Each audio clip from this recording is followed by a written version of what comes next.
Selamat kita berbakti di dalam nama Tuhan Yesus Kristus. Hari ini kita mau merayakan Paskah, ya. Mari kita beribadah dengan sungguh-sungguh. Kita bangkit berdiri. Kita mau nyanyikan lagu Terima Kasih Tuhan. Keluarkan suaranya ya.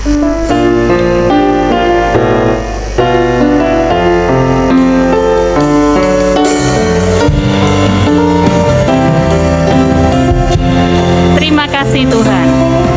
Terima kasih Tuhan untuk kasih setiamu yang ku alami dalam hidupku. Terima kasih Yesus untuk kebaikanmu sepanjang hidupku.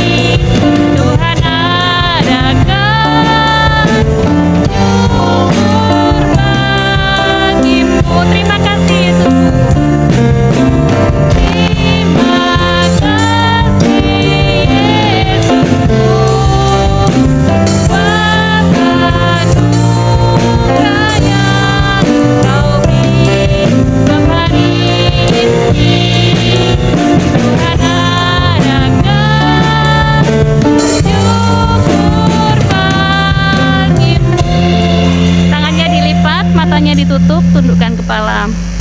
Terima kasih Tuhan atas kemurahan-Mu. Kami bisa memperingati kebangkitan Yesus. Urapi hati kami, urapi kehidupan kami, sehingga bisa memuliakan nama Tuhan. Kuasa iblis yang mau mengambil sukacita kami mau usirkan di dalam nama Tuhan Yesus Kristus. Hai iblis, keluar engkau.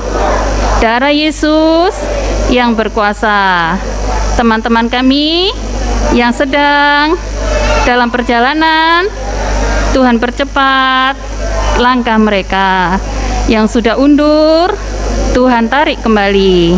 Di dalam nama Tuhan Yesus Kristus, kami siap memuji Tuhan. Di dalam nama Tuhan Yesus, haleluya, haleluya, amin. Tetap bangkit berdiri. Hari ini kita merayakan apa? Paskah. Coba dieja. Huruf apa saja Paskah itu? P.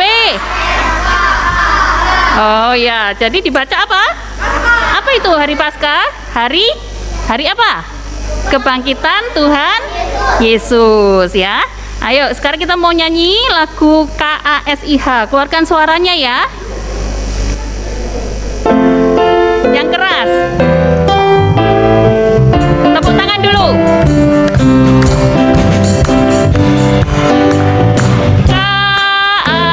KASIH yang keras. Kasih, kasih, kasih, kasih, kasih, kasih, kasih. Kasih itu sabar. Kasih itu sabar. Tidak suka marah. Sayang kepada teman seperti kasih Yesus. Sekarang kita pakai gerakan huruf K. Gimana? K gitu ya. Ayo. Terus terus S gitu ya, terus I, terus H ya, yang keras tetap suaranya ya. Yuk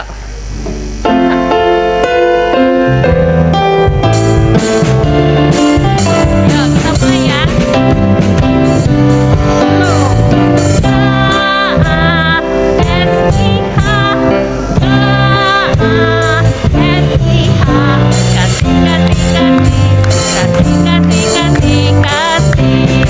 Kasih itu sabar. Kasih itu sabar.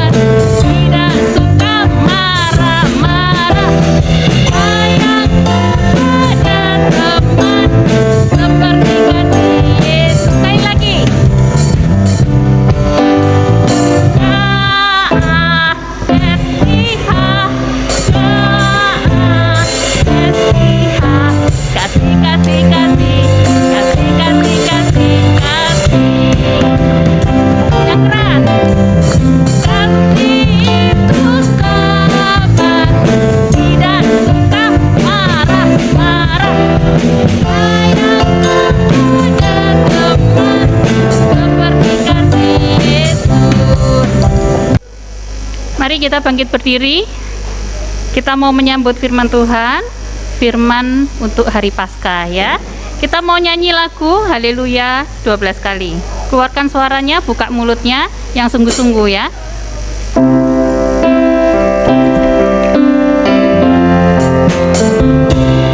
Haleluya, haleluya,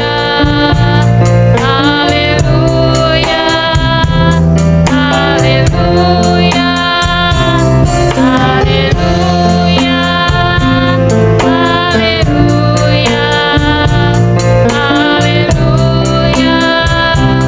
haleluya,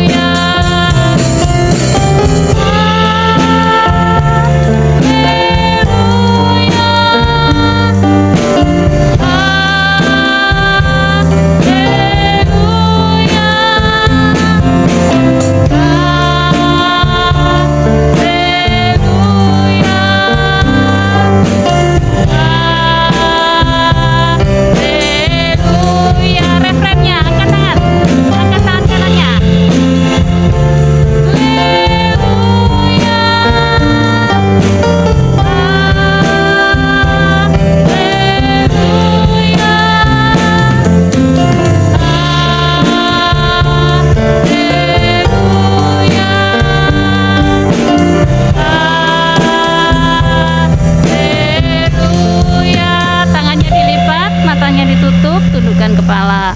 Terima kasih Tuhan, kami sudah memuji Tuhan. Kini tiba bagi kami untuk mendengarkan firman Tuhan. Urapi hati kami, telinga kami, pikiran kami, sehingga benih firman bisa tertanam di hati kami. Kuasa iblis yang mau mengambil benih firman Tuhan, kami usirkan di dalam nama Tuhan Yesus Kristus. Hai iblis, keluar engkau. Darah Yesus yang berkuasa. Urapi om tante yang menyampaikan firman Tuhan. Di dalam nama Tuhan Yesus Kristus kami berdoa. Haleluya. Amin. Mari kita mendengarkan firman Tuhan. Anak-anak siapkan Alkitabnya ya.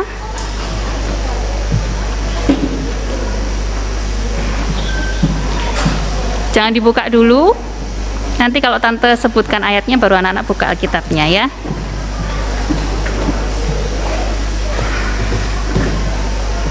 Hari ini kita merayakan apa? Paskah. Paskah itu hari apa?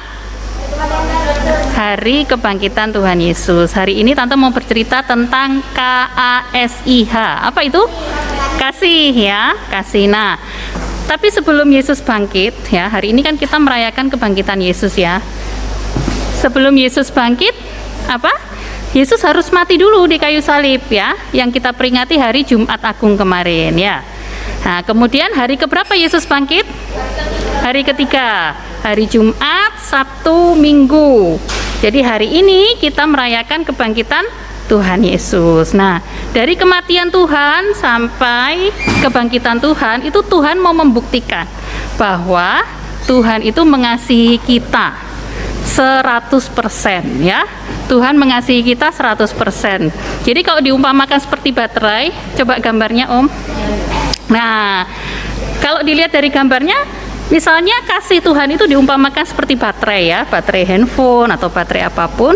Kasih Tuhan kepada kita itu baterainya gimana? 100%, sampai dia rela menyerahkan nyawanya untuk menebus dosa kita. Nah, lalu bagaimana dengan kita? Apa balasan kita kepada Tuhan? Seharusnya kita juga punya baterai kasih kepada Tuhan itu berapa persen? 100% full charge gitu ya, baterainya penuh ya.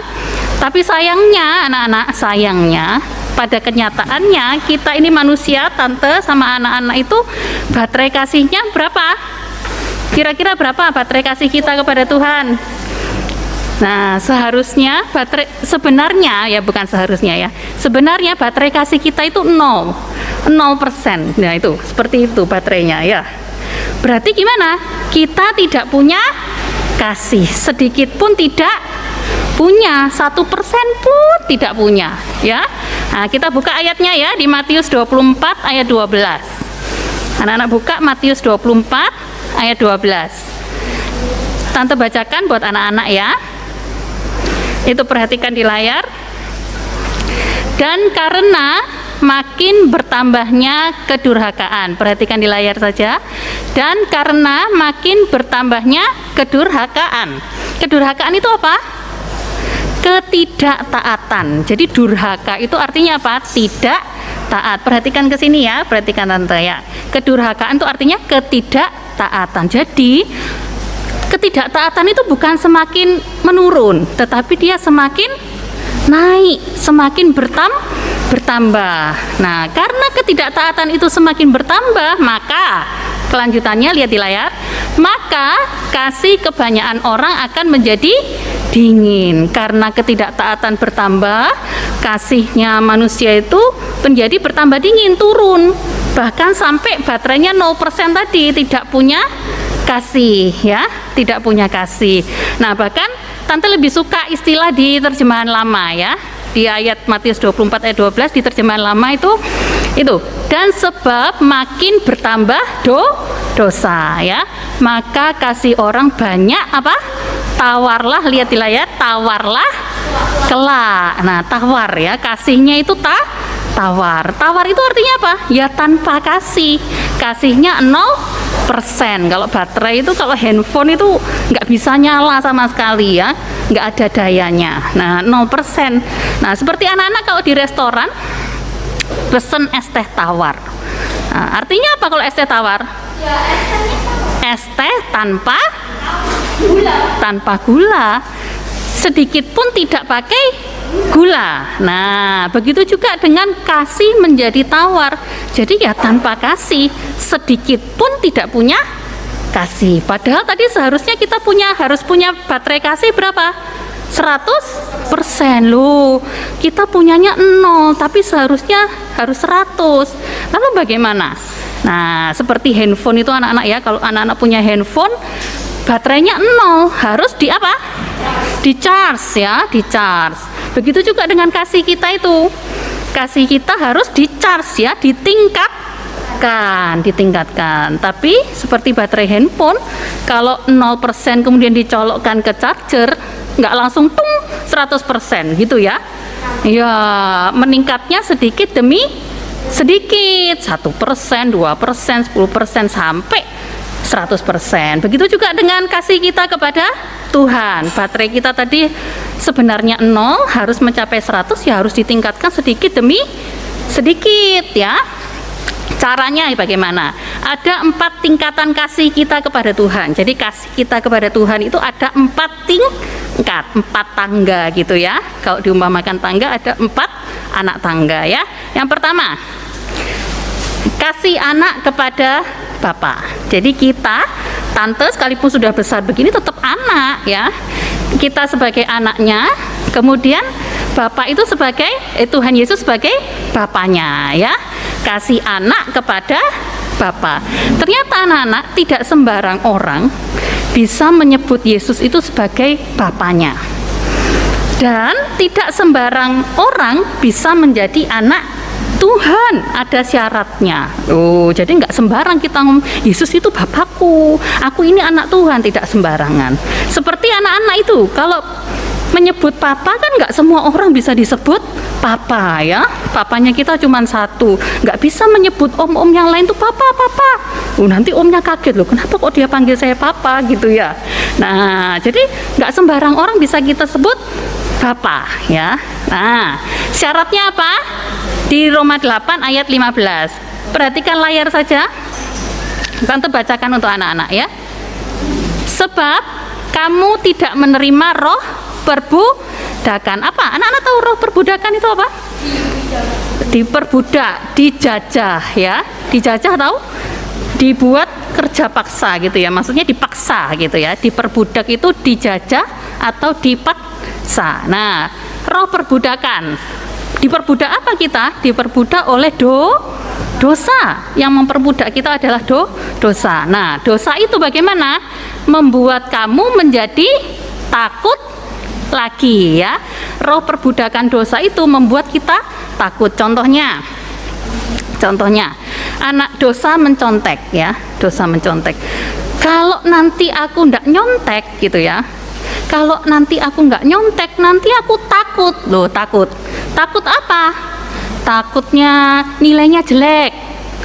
Kalau nilainya jelek, takut lagi. Takut apa? Ndak naik kelas. Terus takut dimarahi papa mama. Loh, takut. Jadi dosa itu membuat kita takut. Nah, itu perbudakan dosa itu harus dilepas, dibuang ya, dibuang.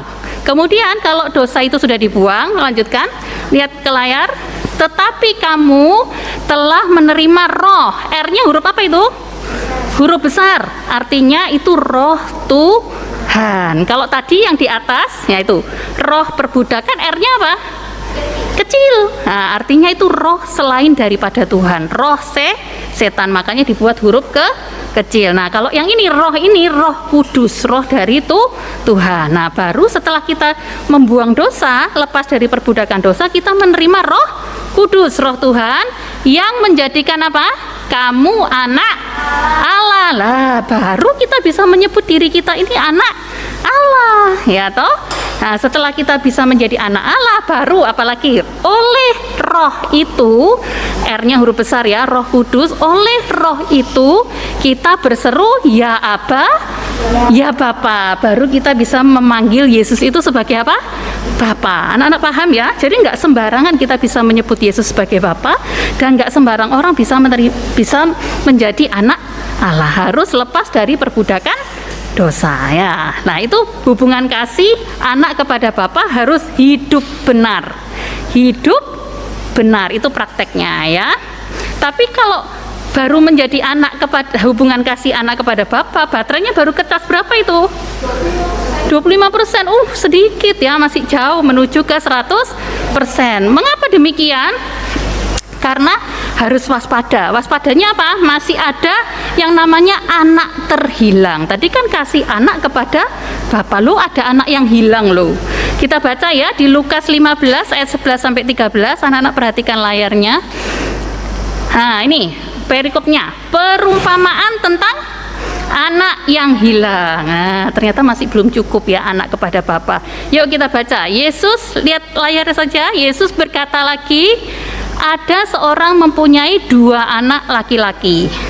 Kata yang bungsu kepada ayahnya, Bapa, berikanlah kepadaku bagian harta milik kita yang menjadi hakku. Lalu ayahnya membagi-bagikan harta kekayaan itu di antara mereka. Beberapa hari kemudian, anak bungsu itu menjual seluruh bagiannya itu, lalu pergi kemana? Negeri yang jauh. Ini kesalahannya dia ya. Perhatikan tante lagi, tante jelaskan dulu. Nah, anak ini sebenarnya si bungsu ini tidak salah, anak-anak. Dia meminta haknya ya. Haknya mana yang menjadi bagianku, bagian anak bungsu ini, dia nggak salah ya. Seperti kita ini kalau hidup benar, tadi kan prakteknya harus hidup benar. Hidup benar, Tuhan janji kalau kamu hidup benar, Tuhan akan memberi berkat. Itu hasil yang pasti ya. Kalau kita hidup benar, dapat berkat. Terus bisa kita menuntut, loh Bapak, katanya kalau aku hidup benar, aku diberkati. Mana berkatnya? Nah, boleh dikasih sama Tuhan, sama Bapa, sama bapaknya si bungsu tadi dikasih, benar kan ya? Dikasih ya. Nah, tapi salahnya setelah dapat haknya, setelah diberkati, dia pergi ke negeri yang mana? Ayat 13, pergi ke negeri yang jauh. Artinya apa kalau pergi ke negeri yang jauh? Jauh dari si Bapa ya. Bapa rumahnya di sini. Si anak pergi ke negeri yang jauh sehingga menjauh dari bapaknya. Seringkali kita gitu ya anak-anak ya, dapat berkat setelah terima menjauh dari Tuhan. Nah, seringkali kita gitu ya. Apa prakteknya pergi ke negeri yang jauh, menjauh dari hadapan Tuhan? Kalau kita tidak setia ibadah sekolah minggu ya. Perhatikan jam-jam ibadah sekolah minggu ya. Kalau saat jam-jam ibadah seperti ini, anak-anak menjauh, tidak setia, tidak berkobar-kobar, dipastikan. Nah, berikutnya masih ada, setelah pergi ke negeri yang jauh, apa akibatnya? Nih, di sana ia memboroskan harta miliknya itu dengan hidup berfoya-foya. Artinya apa?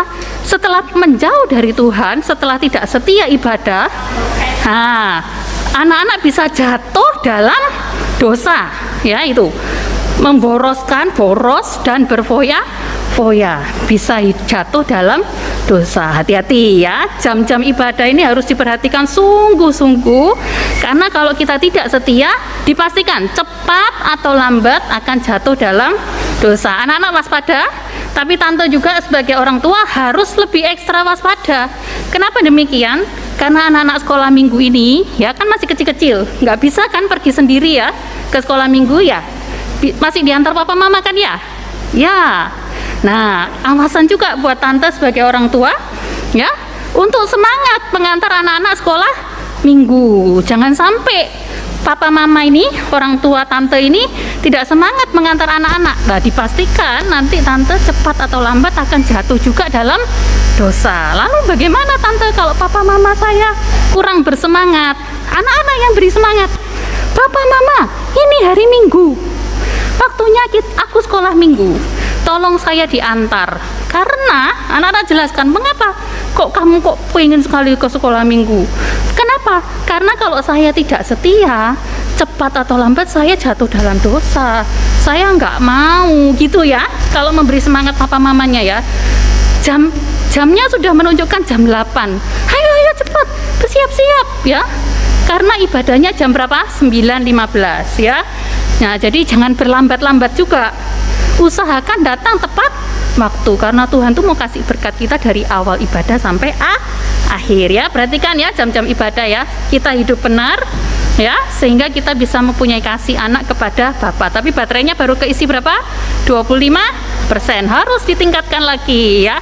Yang kedua, kasih domba kepada gembala ya. Kita baca di Amsal 12 ayat 26a. Amsal 12 ayat 26a. Kita baca kalimat yang pertama saja ya. Anak-anak perhatikan, orang benar mendapati tempat penggembalaannya. Nah, tadi yang pertama prakteknya hidup benar supaya kita punya kasih anak kepada Bapa. Nah, kemudian orang benar itu otomatis anak-anak, otomatis dia akan mencari tempat penggembalaan. Jadi harus jadi domba yang tergembala. Kasih kita harus meningkat. Kasih domba kita sebagai dombanya Tuhan, Yesus sebagai gembalanya. Harus tergembala ya, harus tergembala dengan sungguh-sungguh. Tapi baterainya baru kecas berapa? Coba dilihat gambarnya. Baterainya baru kecas berapa?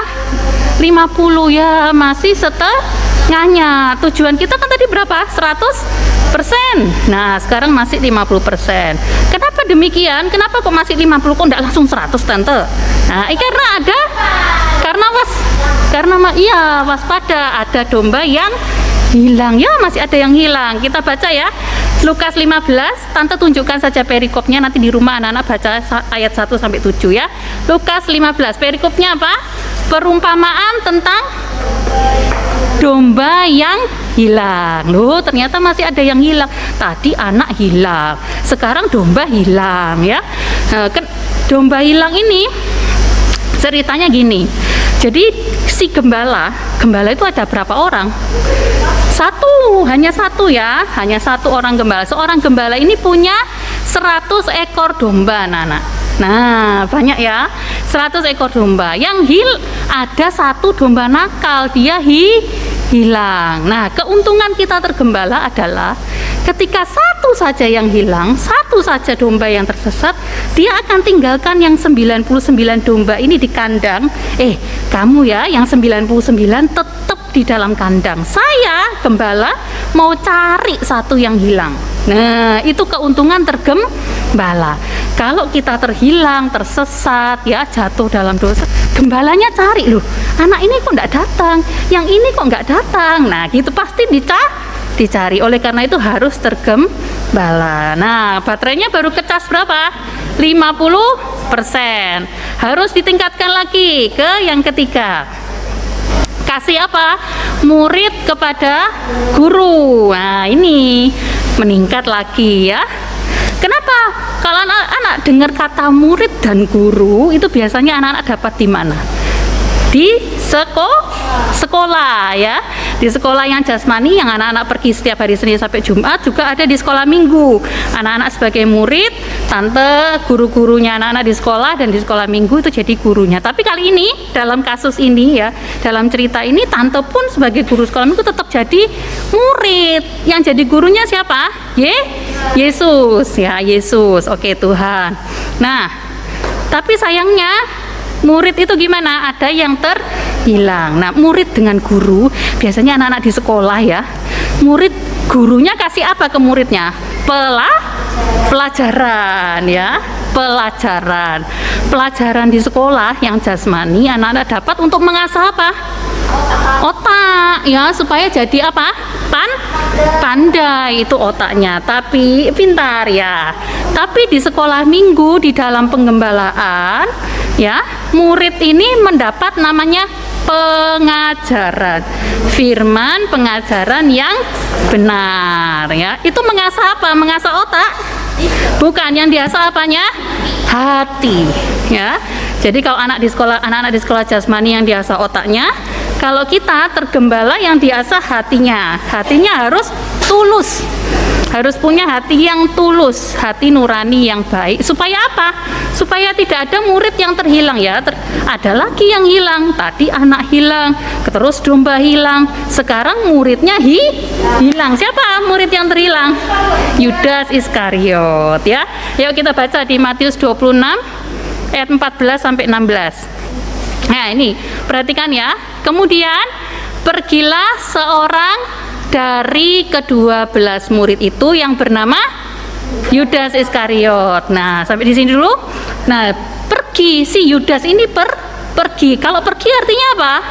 Dia menjauh dari Yesus dan 11 temannya yang lainnya. Tuhan itu kan punya murid 12 ya. Kemudian yang seorang pergi, jadi tinggal berapa?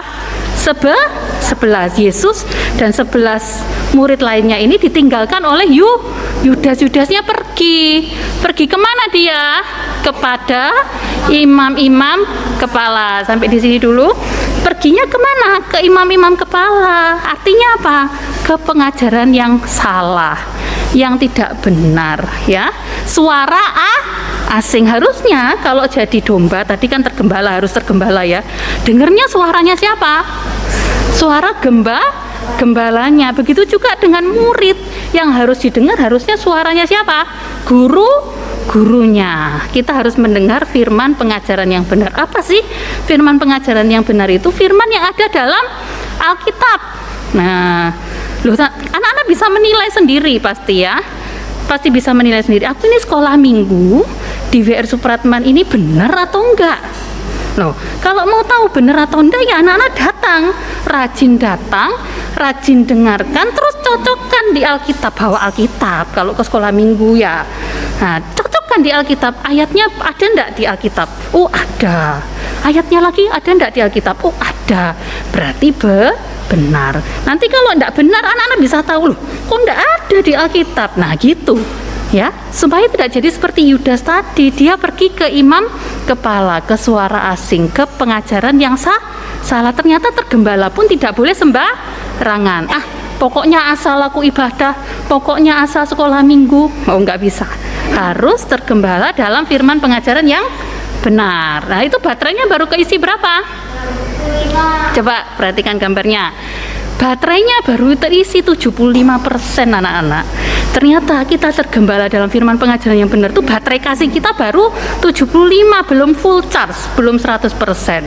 Karena ada tadi murid yang terhilang, masih ada yang hilang lagi. Nah, ini yang keempat, ini yang paling benar ya, paling tinggi. Kasih tubuh kepada kepala ya, kita sebagai tubuhnya, Yesus sebagai kepalanya. Anak-anak coba perhatikan dirinya anak-anak sendiri, ada tubuhnya? Ada kepalanya? Ada. Nah, coba kasih tubuh kepada kepala ini tidak bisa terpisahkan lagi. Coba anak-anak bayangkan, tubuh tidak ada kepalanya, bagaimana? sedih, ngeri gitu ya. Tadi ada anak hilang, domba hilang, murid hilang, terus tubuh hilang, ada enggak? Enggak ada. Tubuh itu selalu ada bersama kepala ya. Kepalanya di mana ya tubuhnya di situ ya. Itu kasih tubuh kepada kepala ya. Nah, kemudian misalnya ya tante kasih gambaran ya. Yesus itu tangan kanan ya. Yesus itu tangan kanan sebagai kepala ya. Kemudian kita sebagai tubuhnya tangan kiri. Kalau tubuh dengan kepala tidak terpisah, ya kan seperti ini. Tidak terpisah lagi. Jadi tubuh dengan kepala tidak terpisah. Kemudian apa yang bisa membuat tubuh dan kepala ini tidak terpisah? Apa? Diapakan? Dilem? Dilem bisa? Ada lehernya ya. Jadi bukan dilem, dijahit, bukan. Tapi yang menghubungkan tubuh dengan kepala ini adalah apa? Leher. Anak-anak periksa ya dirinya anak-anak masing-masing. Tubuh sama kepala kita ini dihubungkan oleh apa? Leher. Nah, leher ini ya. Leher ini artinya secara rohani adalah penundukan, ketaatan. Ya. Jadi leher ini anak-anak bukan untuk geleng-geleng, bukan untuk noleh ke belakang, tapi untuk mengangguk, ya. Untuk taat, ya. Disuruh makan, ya. Lehernya ngangguk, mulutnya bilang iya, tapi tangan kakinya juga gerak. Jangan iya tapi tidak jalan tangan kakinya ya. Ketaatan itu sampai praktek. Jadi lehernya ngangguk, kemudian mulutnya bilang iya, tapi juga kaki tangannya jalan, disuruh apa jalan ya. Nah itu taat ini mulai dari perkara yang kecil. Anak-anak perhatikan ya, waspada. Jadi kalau kita tidak taat, anak-anak bisa bayangkan tubuh ini tanpa kepala. Jadi firman ini anak-anak bisa jadi rem buat kita ya. Setiap kali kita mau nggak taat, anak-anak bayangkan kalau kita tidak taat, tubuh ini seperti tanpa kepala. Bagaimana? Mengerikan. Nah, bukan hanya menakutkan. Jadi kalau dalam bahasa Indonesia itu menakutkan, di sini mengerikan ini. Berarti artinya apa? Sangat amat menakutkan sekali ya. Anak-anak pernah membayangkan lihat tubuh tanpa kepala?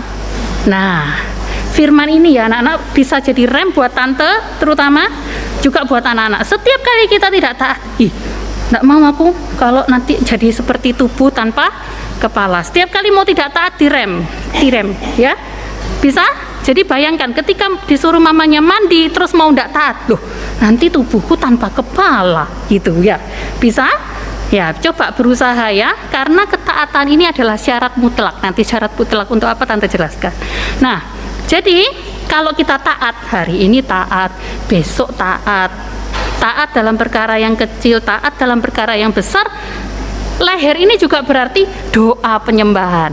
Nah, anak-anak bisa berseru dengan kata apa kalau menyembah? Haleluya. Ya, tadi seperti kita nyanyi haleluya, haleluya. Tapi tidak hanya sekedar ngomong ya, haleluya ini karena harus disertai ketaatan. Taat dulu baru bisa berseru haleluya. Lah kalau tidak taat terus berseru haleluya artinya apa? Bohong ya. Perhatikan ya, rem firman ini harus jadi rem. Kalau tidak taat seperti tubuh tanpa kepala ya. Nah, bisa menyembah Tuhan. Menyembah Tuhan itu artinya apa? Tubuh dengan kepalanya ini tidak terpisah lagi ya. Di mana tempatnya saat Yesus sebagai kepala dan kita tubuhnya ini tidak terpisah. Nah, Yohanes 14 ayat 3. Ini perhatikan ya. Dan apabila aku, A-nya huruf besar, artinya Yesus telah pergi ke situ. Kemana? Ke situ tuh kemana? Ke surga. Jadi ceritanya gini anak-anak ya. Hari Jumat Agung kemarin kita merayakan kematian Tuhan. Yesus harus mati dulu.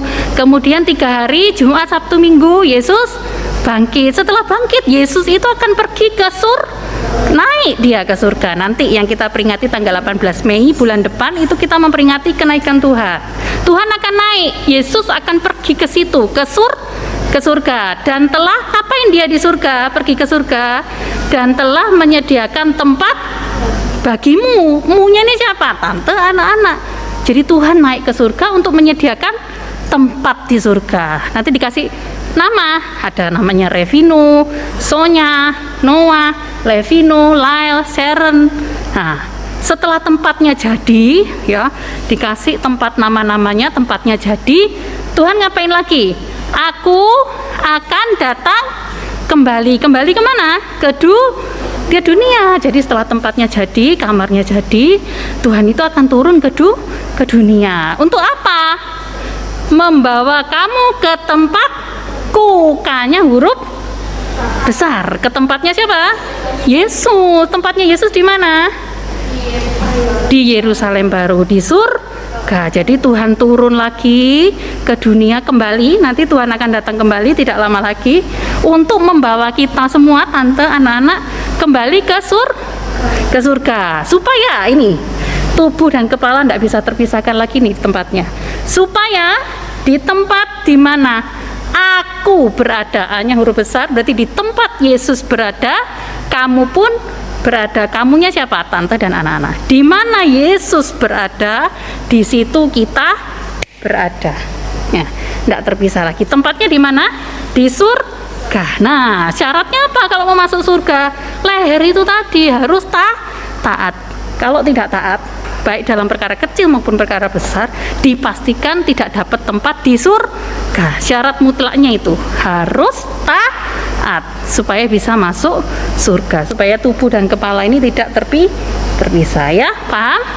Ya, di hari Paskah ini, mulai detik ini kita masih diizinkan Tuhan bernafas untuk taat, T-A-A-T, taat, ya. Yuk, kita bangkit berdiri. Sikap doa yang baik, tangannya dilipat, matanya ditutup, tundukkan kepala, tante berdoa untuk anak-anak. Terima kasih Tuhan atas firman-Mu, sehingga kami bisa mendengar dan dengar-dengaran akan firman Tuhan. Jadikan kami anak-anak yang hidup benar, tergembala dengan benar, bisa taat, sampai bisa berseru haleluya. Sampai nanti di mana Yesus berada, kami pun akan berada di dalam kerajaan surga. Berkati kedua orang tua kami sepanjang minggu ini. Kami serahkan tubuh, jiwa, dan roh kami ke dalam tangan Tuhan. Kembalikan kami minggu depan dalam ibadah sekolah minggu. Berikan hikmat akal budi dalam pelajaran kami. Terima kasih Tuhan. Di dalam nama Tuhan Yesus Kristus kami berdoa. Haleluya. Amin. Selamat Paskah, Tuhan memberkati.